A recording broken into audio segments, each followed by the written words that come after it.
दोस्तों आज के इस वीडियो में हम सीखने वाले हैं म्यूचुअल फंड को एनालिसिस करना। दोस्तों आज के इस वीडियो में मैं आपको 6 ऐसे स्टेप बताने वाला हूं कि जिनकी मदद से आप किसी भी म्यूचुअल फंड को आसानी से एनालिसिस कर सकते हैं अपना निवेश करने के लिए। तो दोस्तों आज के इस वीडियो में आप मेरे साथ अंत तक बने रहें। आज का ये जो वीडियो है आपके लिए बहुत ही ज़्यादा महत्वपूर्ण और हेल्पफुल होने वाला है, तो आप मेरे साथ इस वीडियो में अंत तक बने रहें। तो दोस्तों बिना किसी देरी के शुरू करते हैं आज का हमारा वीडियो। नमस्कार दोस्तों, मेरा नाम है नितिन और स्वागत करता हूं आपके ही YouTube चैनल सरल स्टॉक पर, जहां पर आपको मिलती है फाइनेंस से जुड़ी सारी जानकारी।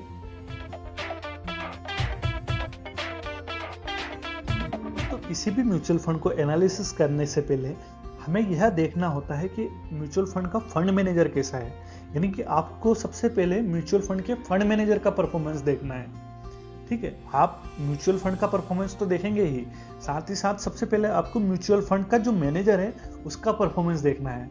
ठीक है, उसे कितना एक्सपीरियंस है तथा उसके द्वारा कौन कौन से फंड मैनेज किए जा रहे हैं और उसके द्वारा जो फंड मैनेज किए जा रहे हैं उनमें उसके द्वारा कैसा परफॉर्मेंस दिया गया है। तो सबसे पहले आपको आप किसी भी म्यूचुअल फंड को एनालिसिस करने से पहले सबसे पहले आपको उसके फंड मैनेजर का परफॉर्मेंस चेक करना है। ठीक है दोस्तों, क्योंकि फंड मैनेजर का परफॉर्मेंस चेक करना बहुत ही आवश्यक होता है, क्योंकि यदि आप फंड मैनेजर का परफॉर्मेंस चेक नहीं करेंगे तो हो सकता है कि आप गलत म्यूचुअल फंड में निवेश कर दें। तो बेहतर होगा कि आप सबसे पहले निवेश करने के पहले आप जिस भी म्यूचुअल फंड में निवेश करने का मन बना रहे हैं, आप उसका जो फंड मैनेजर है उसका परफॉर्मेंस देखें। उसके साथ ही साथ हमें वहां पर देखना होता है कि उसका एक्सपेंस रेशियो कितना है, यानी कि उस पर एंट्री तथा एग्जिट लोड कितना लग रहा है। देखिए दोस्तों, ज़्यादातर जो म्यूचुअल फंड होते हैं वो आजकल एंट्री लोड उन पर कुछ भी नहीं लगता है, लेकिन आपको ध्यान देना होता है एग्जिट लोड पे। यानी कि आप जब भी म्यूचुअल फंड को बेचेंगे, ठीक है, तो उसके समय आपको कितना जो चार्जेस दिया जाता है वो पे करना पड़ेगा। ठीक है, और जो आपके जो फंड मैनेजर है उनके द्वारा कितना फीस चार्ज किया जाता है आपके म्यूचुअल फंड पे। दोस्तों जो एक्सपेंस रेशियो होता है, ठीक है, इसको देखना बहुत ही आवश्यक होता है, क्योंकि हो सकता है कि आप जिस म्यूचुअल फंड में निवेश कर रहे हैं उसका जो एक्सपेंस रेशियो कुछ ज़्यादा है तो आपको बेवजह उसमें हानि होगी। तो बेहतर होगा कि आप जब म्यूचुअल फंड को खरीदते समय आप दूसरे म्यूचुअल फंड से कंपेयर करें कि उनका एग्जिट लोड कितना है। ठीक है, उसके बाद ही आप किसी भी तरह का निवेश करने का मन बनाएं। इसके साथ ही साथ दोस्तों आपको म्यूचुअल फंड को एनालिसिस करते समय उसके फंड साइज का ध्यान रखना है। ठीक है, कि उनके द्वारा कितना फंड मैनेज किया जा रहा है। देखिए दोस्तों, होता है क्या है कि यदि आप जिस भी म्यूचुअल फंड में निवेश करते हैं, यदि कोई सा भी म्यूचुअल फंड, यदि उसका जो उनके द्वारा जो फंड मैनेज किया जाता है उसका साइज बहुत ज़्यादा है, तो उनके लिए ये डिफिकल्टी होती है कि वो उस फंड को ठीक से मैनेज नहीं कर पाएंगे। तो इसके लिए सबसे पहले आपको ये देखना होता है कि जो आप जिस भी म्यूचुअल फंड में निवेश करना चाहते हैं उसका फंड साइज कितना है।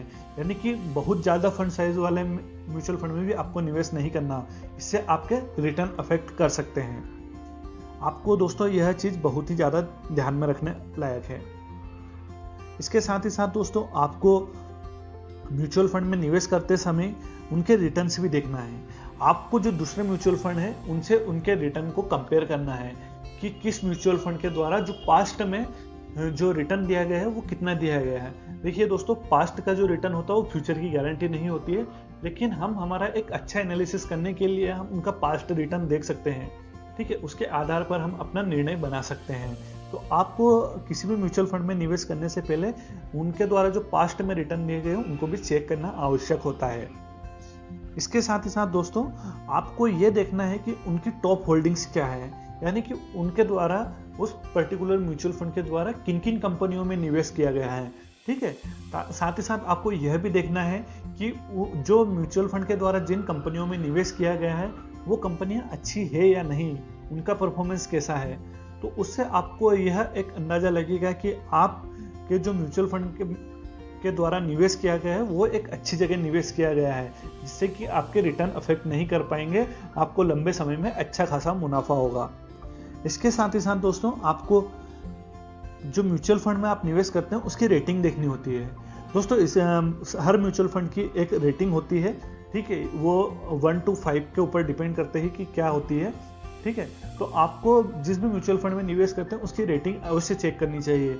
यह भी आपके म्यूचुअल फंड के सिलेक्शन का एक महत्वपूर्ण पार्ट है। तो आपको किसी भी म्यूचुअल फंड में निवेश करते समय उसकी रेटिंग पर अवश्य ध्यान करना होता है। दोस्तों, यदि आप इन जानकारी को चेक करना चाहते हैं तो देखिए, एक ऐप होता है ग्रो ऐप, जिसके माध्यम से आप म्यूचुअल फंड में निवेश भी कर सकते हैं। ठीक है, आपको म्यूचुअल फंड में निवेश भी कर सकते हैं ग्रो ऐप के माध्यम से। आप वहां पर जाकर ये सारी जानकारी चेक कर सकते हैं। आप वहां पर किसी भी म्यूचुअल फंड को सर्च करेंगे तो उसकी सारी जानकारी आपको वहां पर मिल जाएगी। फिर आप उसमें निवेश करने संबंधी अपना निर्णय बना सकते हैं। दोस्तों, मुझे आशा है कि आपको आज के वीडियो में दी गई जानकारी अच्छी लगी होगी। यदि आपको जानकारी अच्छी लगी है तो आप वीडियो को लाइक करें, चैनल को सब्सक्राइब करें तथा वीडियो को अपने दोस्तों तथा फैमिली मेंबर्स के साथ शेयर करें, ताकि अधिक से अधिक लोगों की मदद हो सके। तो दोस्तों, आज का वीडियो देखने के लिए धन्यवाद। फिर मिलते हैं किसी नए वीडियो में नई जानकारी के साथ। तब तक के लिए धन्यवाद।